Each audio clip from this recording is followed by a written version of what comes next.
Puis, à un moment, on s'est rendu compte qu'il y avait très peu de sites web en ligne qui se chargeaient plus vite que VK.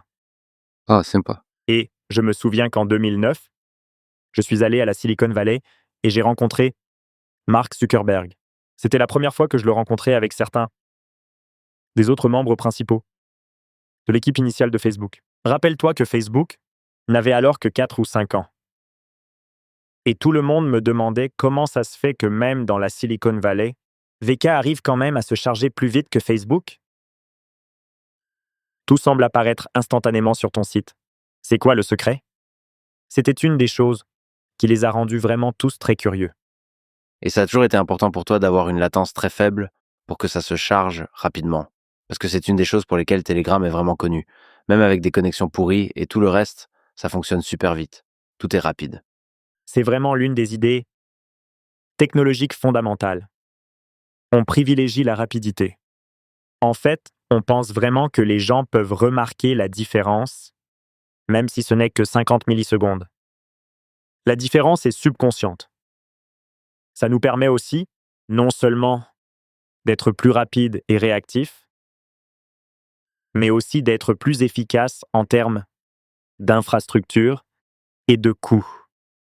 Parce que si ton code s'exécute plus vite, ça veut dire que tu as besoin de moins de ressources informatiques pour l'exécuter. Donc ça veut dire qu'il n'y a aucun risque à rendre les choses plus rapides, et c'est vraiment pour ça, en fait, qu'on a toujours été très attentif lors du recrutement. Je n'embauche quelqu'un que si je suis absolument certain que c'est vraiment la meilleure option.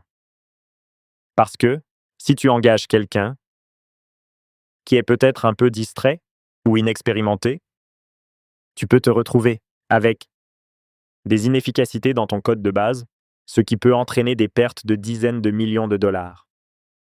Et pense à la responsabilité. Par exemple, si on passe à aujourd'hui, en quittant l'époque de VK, Telegram est utilisé par plus d'1 milliard de personnes. Il l'ouvre des dizaines de fois chaque jour. Imagine que l'application s'ouvre avec un petit délai, disons un retard, d'une demi-seconde. Multiplie ça par des dizaines de fois, par 1 milliard. Ce sont des siècles, des millénaires perdus pour l'humanité, sans aucune vraie raison, autre que la négligence.